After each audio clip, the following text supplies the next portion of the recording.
Well, welcome to the Ricky Matthews Show from the Citizens Bank Studio. I hope you're having a great day as we continue to celebrate so many people in coastal Mississippi, really all over Mississippi on this show, who are working so hard in the trenches to make this such a great place to live, work, and play.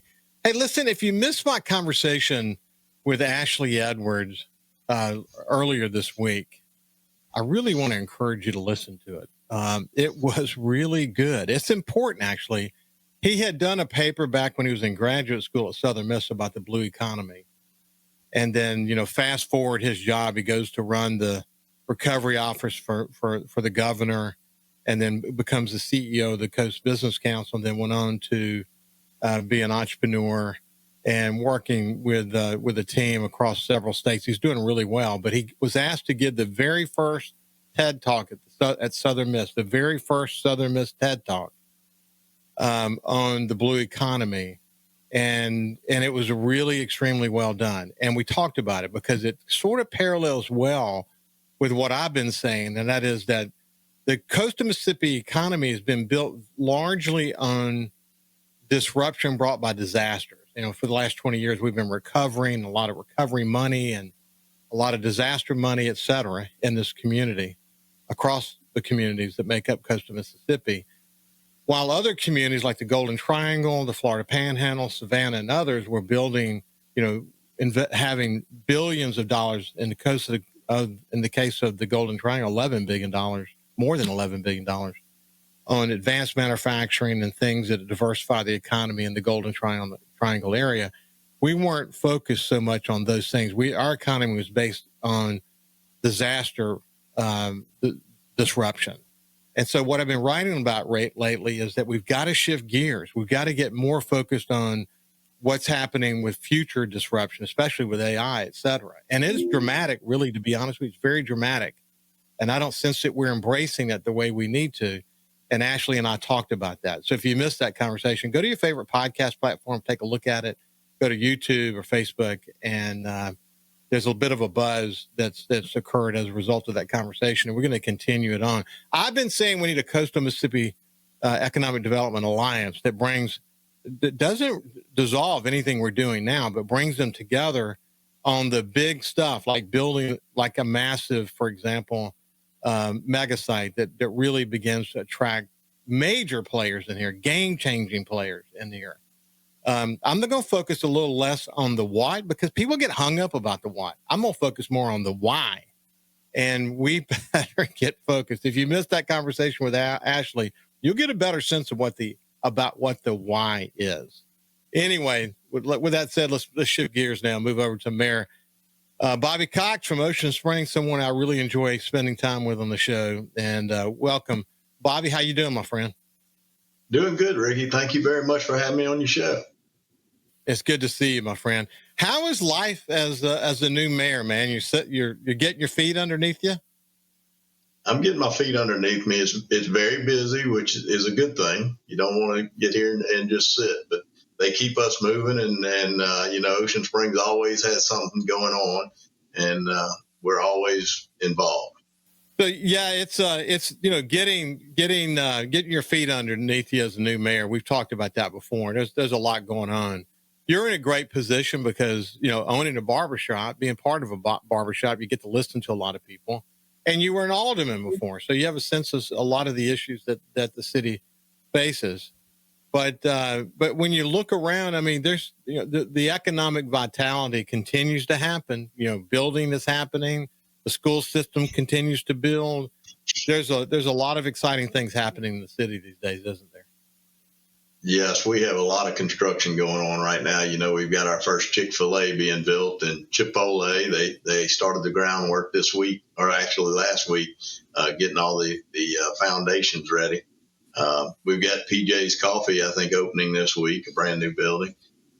Ocean Springs is still booming. It has not slowed down any at all. When you look back at the Peter Anderson Festival, my daughter and her family went over and spent the entire day there.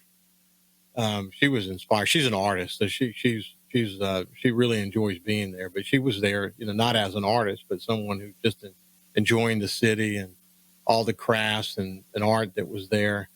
That's such a shot in the arm for the city, isn't it? It is, and the weather was absolutely gorgeous. It was the biggest crowd I think I've ever seen at Peter Anderson. And I spoke with the chamber yesterday, and they said they feel like the numbers are going to be the best ever.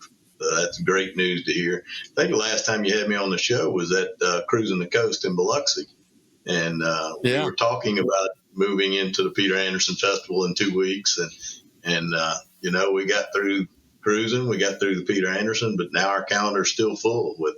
We got our tree lighting coming up the 4th of December, 5th and 6th. I think we have a open house holiday sale going on downtown and all around town.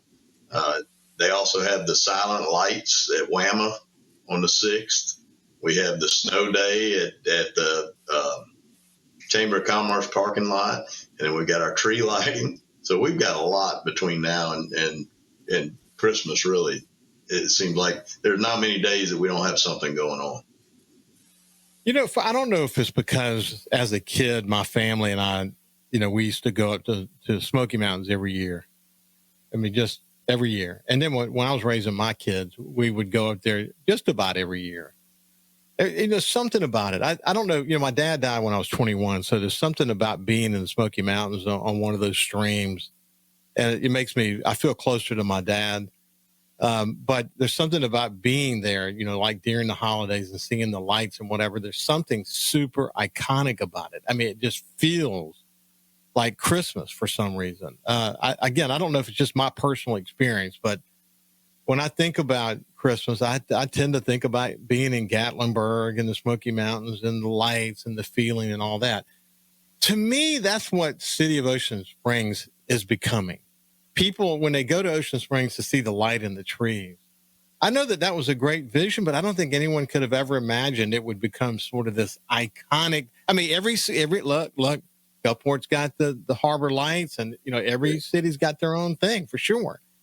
But there's something unique about those old oak trees and those lights in them that are becoming sort of this thing that people want to experience. People not just from Ocean Springs, but across the coast and even, across the nation. When they come there, they go in and they just think, my goodness, this is special. But it has become this iconic thing, hasn't it? It has. It gives you that Hallmark feel. I mean, when they turn those lights on, Ocean Springs just lights up. And in fact, I think they're outside my office right now hanging lights in the trees. So it's a long process, but hopefully Thanksgiving we'll be ready to turn them on and light the downtown area up. So. Listen, it's interesting because we used to go all out with lights, and we kind of slowed down a little bit at my house. And then when the grandkids came, Ann started wanting to kind of do a little bit more and just a little bit more. I think we finally found the happy median, but some of it involves a little bit of lights in the trees. And to get those lights in the trees, man, it's a little bit of magic, but it's a lot of work, isn't it? It is. And I'm glad I'm not out there doing it because I'm watching these guys work, and it's a long process. And I mean, they're not just wrapping the base of the tree. They're getting up in the limbs, and it's tedious. It's really going to be beautiful. We're looking forward to it. And, we'll be ready. I think I forgot to tell you, we're having our Christmas parade also on December 7th. So that will be a nice parade for downtown. And anytime Ocean Springs has a parade, it's like Mardi Gras. The people come out, the streets are full. So it's going to be nice.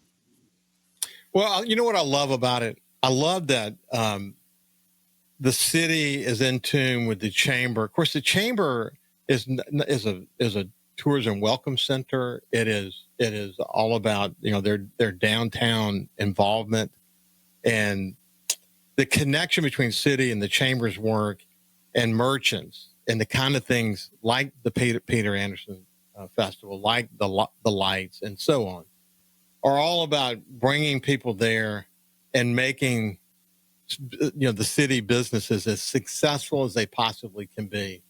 And it's really cool to see that. I would never say that you're just going through the paces every year because you're zeroed in on what success looks like. But it is good to see that everybody knows their roles and they do what they need to do to make sure every one of these things is successful. That's pretty cool, isn't it? It is. It's a nice partnership. We all have to work together or it wouldn't work. It's one big team, and you and I have spoke of that before. How people think the chamber is such a large organization when it's really just a group of three. And they just get the volunteers that come in and do their job, and the city does our part of the job, and it works out. I mean, any event you come to, it just Peter Anderson was one. I had this conversation yesterday. I feel like it went as smooth as I've ever seen it go run before, and with bigger crowds. It was really a nice event. So. We're visiting with Mayor Bobby Cox from the city of Ocean Springs. We'll pick it up from right there about how smooth the Peter Anderson Festival was. When we come back on the other side, we'll also just talk about some of the things that are in the news and whatever else the mayor wants to talk about. We'll see you after this. Welcome back to the Ricky Matthews Show from the Citizens Bank Studio. We're meeting with Mayor Bobby Cox from the city of Ocean Springs. And he mentioned that the Peter Anderson Festival might have been, probably was, the most successful yet. And, just one more little thing I'd like to mention about the chamber. One of the things they did during COVID that I thought was really important is, first of all, they did the festival. But what they also did, though, is they learned. I think they do this not just after COVID, but I think they do this after every single Peter Anderson festival. Is they try to figure out what can we do to maximize how good it is. Focus on the quality of those. The quality of what the offerings are going to be. They don't just open. Their goal is not to just do a bunch of tables and have people sitting behind the table selling whatever. Their goal is to really focus on developing long-term relationships with great artists and crafts people, so that when people come to the Peter Anderson Museum, listen to me, the Peter Anderson Festival, they're blown away. They love what they see. They buy stuff. And so the quality is big. And what that sometimes means, actually, is that they don't measure their value based on how many booths they have. They actually measure their value on the quality of the booths they have. And I think that's really smart. A lot of communities might think of it the other way, that, the more the merrier. But that's not the way that the chamber has approached the Peter Anderson Festival. The other thing I would mention is that you mentioned cruising the coast. It is remarkable that Woody Bailey and his couple of employees, I think there are only 3 people there too, uses the nearly 1,000 volunteers along with the cities to pull off cruising the coast. It's incredible. But your point about the chamber bringing in the volunteers, that you're kind of toast without them. You cannot do an event like Peter Anderson year in and year out without the volunteers who are involved in it. And that's what makes a great city work. You got people who are willing to get involved, get into the trenches. They're not looking for recognition. They just want to do their part to help the city be successful. And we see that all across coastal Mississippi. It's kind of part of our DNA, but it is awesome to see, isn't it? It is. And you're talking about the quality. They actually have a committee that does review every booth. Every booth that puts in for the Peter Anderson show has to go through that review committee to be able to get into Peter Anderson. So, yeah, it's definitely quality over quantity, but everybody wants to be at the Peter Anderson, so the quantity is there also. I mean, you had, I believe they had 450 booths this year, and the quality was there also. It was really nice. Hey, listen, I just want to mention one thing. You can tell me what the reason is on it. But one of the things that got some news is the kind of revelation on some people's parts that this $9 million taxpayer funded parking garage that has a lot of BP money associated with it. That really is a very important thing. I mean, building that parking garage was really critical to its connection to other development that's happening in the city, but that the city doesn't own it. I think that surprised some folks, and you're working on the MOU right now. But what's the latest on that? Kind of tell me what you know about it. Well, it's definitely a public-private partnership for the parking garage. It's something that the city was trying to do before this development ever came to fruition, we were trying to work with other entities to try to come up with an area to put a parking garage. So when this development came up, we approached them and worked together to get the parking garage to come to fruition. It is a grant funded parking garage, and we're working on that MOU and the lease agreement with them at this time. But I think it's something the city will benefit from for sure in the future. Yeah, I think there's going to be a similar kind of arrangement in Gulfport. And I think, one of the things we don't need to be skittish about the fact that BP money could go into something like a parking garage that could make the difference really ultimately between whether, millions of dollars are spent in private investment or not spent. I mean, these are really critical. In fact, the parking garage is a great example of how BP money can be used to create transformational development. So you see it in Ocean Springs. You're going to see it very similar relationship, I think, like it in Gulfport with this huge development that's going to happen there. I think the last numbers I saw was over $30 million, but it may be more than that now, at the corner of 25th Avenue and Highway 90. We want to spend money, BP money, the Gulf Coast restoration money, on things that are going to make a major difference, that they're going to be transformative in nature. And sometimes that means a private-public partnership, and that's something the state really ought to get behind. And so this is just an example of that. And, it helped make a major private investment work that maybe otherwise wouldn't have worked, didn't it?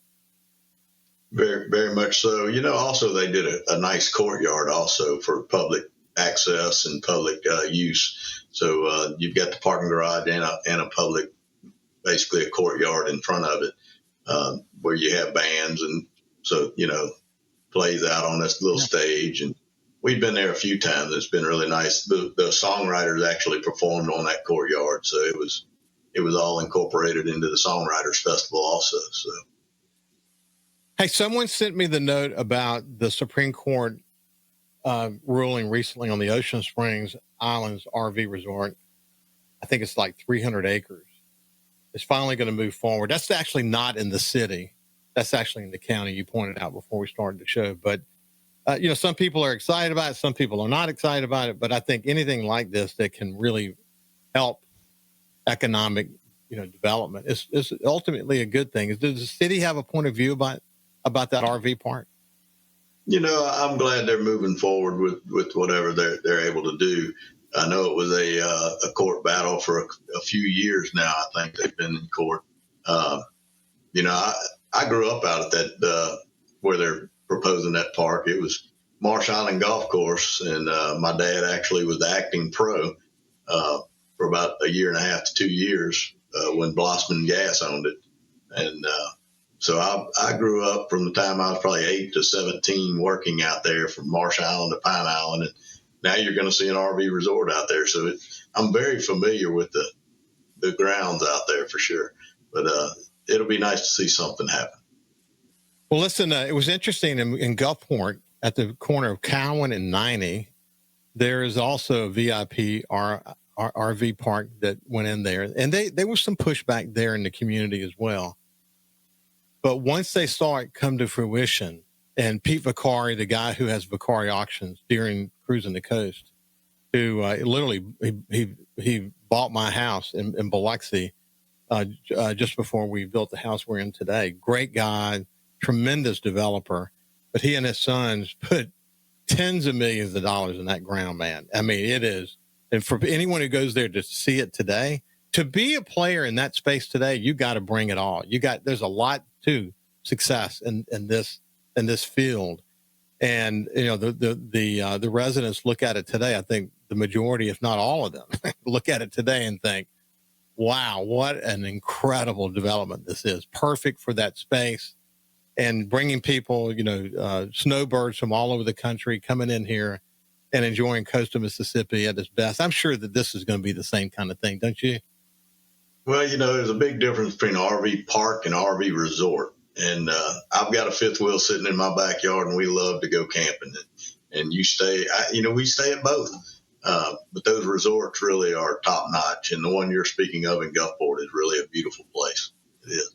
It really is, man. The little river and the pool and all the shared space, and I just think it's just terrific. We mentioned at the beginning that there's been a lot of development happening relative to the school system. It's continuing to build. What a great school system! Something to be really proud of, isn't it? We're very proud of our school system, and our high school was awarded the Blue Ribbon School this year, the only one in the state, I believe.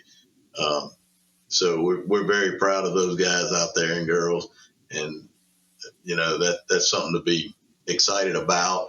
Our every one of our elementary schools are being added onto at this time. In preparation, I believe it's going to be building a new middle school. So we've got a lot going on with the school district right now too. So it's going to be something to keep up with. I spent, just a real quick side note, spent a lot of time with Paige Roberts talking about how the community has come together as a result of too many teen suicides in Jackson County. And one, Ocean Springs has really embraced Hope Squad. I'm writing a book about Hope that's about to go to the editor. I write a lot about Hope Squad in my book because it is an incredible program that's spreading across America, over 2,000 schools now. And Ocean Springs is all in on it. And I think it's a terrific program for the kids. And it will literally save lives. So I'm proud of them for doing that. We're actually going to focus on that in an upcoming show within the next week, I hope.